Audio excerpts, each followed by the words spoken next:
10 dias de oração. Primeiro Deus, dia 8. Saúde financeira.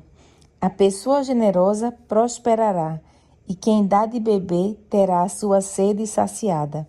Provérbios 11, 25. Certo dia, o evangelista John Wesley estava percorrendo uma vasta propriedade com um orgulhoso dono de terras. Eles cavalgaram durante horas e viram apenas uma fração daquela fazenda. No final do dia, eles se sentaram para jantar. Então o fazendeiro perguntou avidamente: "O que achou de tudo que viu hoje?" Wesley respondeu: "Acho que você vai ter dificuldades em deixar tudo isso." Quando Deus nos pede para sermos fiéis em tudo que temos e somos, Ele está tentando nos ensinar a entregar as coisas terrenas para sermos capazes de receber as riquezas eternas e infinitas do Reino Celestial. O poder dos recursos usados para o bem. O dinheiro é um legado de Deus. Não nos pertence para gastá-lo na satisfação do orgulho ou da ambição. Nas mãos dos filhos de Deus é alimento para o faminto e roupas para quem não tem. É uma defesa para o oprimido, um meio de restituir a saúde ao enfermo e de pregar o evangelho ao pobre. Se os recursos agora usados para exibição fossem empregados sabiamente, a felicidade poderia ser levada a muitos corações. Consideremos a vida de Cristo, estudemos seu caráter e sejamos participantes de seu espírito de renúncia. A Ciência do Bom Viver, página 176. O perigo dos recursos usados para o mal. Uma das causas da debilidade física entre os seres humanos é o empenho à busca de dinheiro, um desejo desmedido por riqueza. Alguns limitam a vida a acumular bens, sacrificando o descanso, o sono e o conforto por esse único objetivo. Seu corpo naturalmente forte se debilita. A doença se instala como consequência do abuso da força física e a morte encerra o cenário de uma existência distorcida. Nenhuma moeda de seu tesouro pode ser levada por essa pessoa que a obteve a um preço tão terrível. Dinheiro, palácios e roupas luxuosas não lhe servem de nada agora. Sua obra de vida é pior que inútil. Temperança, página 140. Independentemente de as posses de uma pessoa serem grandes ou pequenas, ela deve se lembrar de que apenas estão em sua confiança. Tem que prestar contas a Deus por sua força, habilidade, tempo, talentos, oportunidades e recursos. Esse é um trabalho individual. Deus nos dá para que possamos nos tornar como Ele, generosos, nobres e caridosos ao doar uns aos outros. Aqueles que, esquecidos de sua missão divina, só procuram economizar ou gastar na satisfação do orgulho ou do egoísmo, poderão alcançar os ganhos e prazeres do mundo, mas, à vista de Deus, avaliados por suas realizações espirituais, são infelizes, miseráveis, pobres, cegos e nus.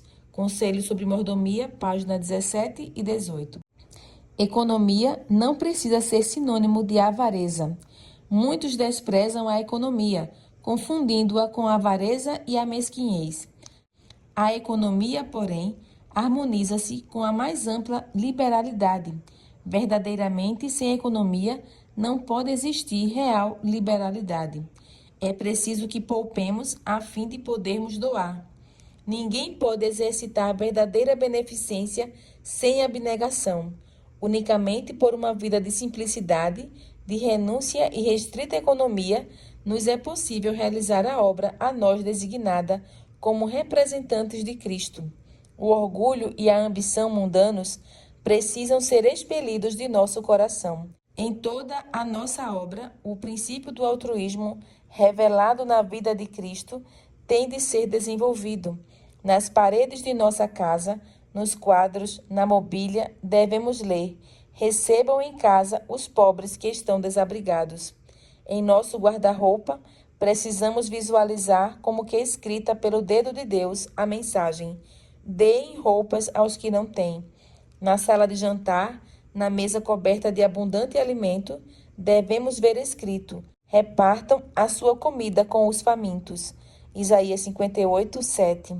1000 portas de utilidade se acham abertas perante nós.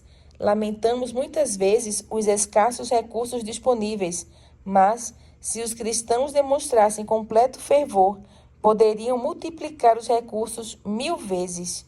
É o egoísmo, a condescendência com o próprio eu, que entravam o caminho à nossa utilidade. Quantos recursos são gastos com artigos que são meros ídolos, coisas que absorvem pensamentos, tempo e energias que deviam ser empregadas para fins mais elevados?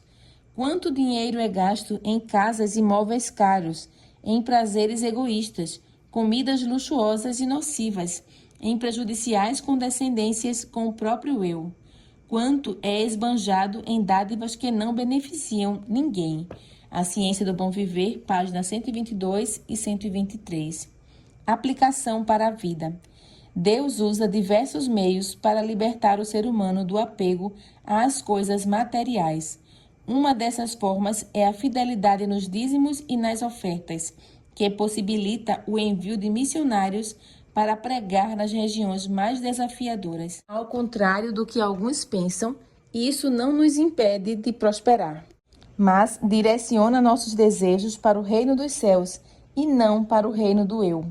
É preferível viver com o que sobra de nossa renda após dedicarmos parte dela ao Senhor do que viver com ela integralmente, mas sem seguir a vontade nem os planos de Deus. É hora de orar. Você tem orado por sua saúde financeira? Após o estudo de hoje, reserve um tempo para ter um diálogo especial com Deus. Siga o roteiro. Agradecimento e louvor. Agradeço-te pelas muitas bênçãos recebidas.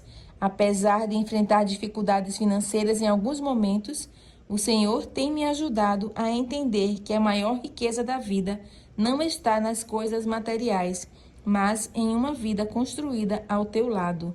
Sou grato também por confissão.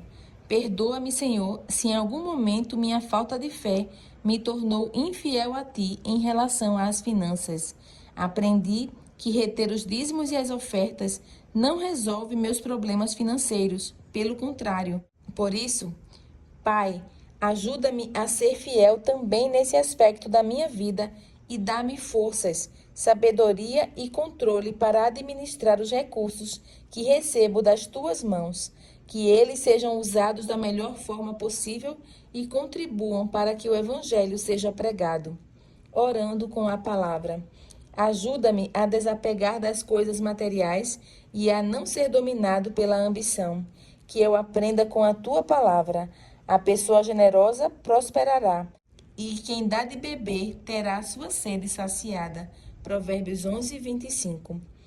Senhor, que eu seja, antes de tudo, fiel. Coloca no meu coração o desejo de ser um colaborador para o avanço do teu reino. Pedidos pessoais. Ore para que o Senhor ajude você a ser generoso e responsável na administração dos recursos financeiros. É melhor viver com menos, beneficiando outros e promovendo o reino de Deus, do que acumular riquezas na terra.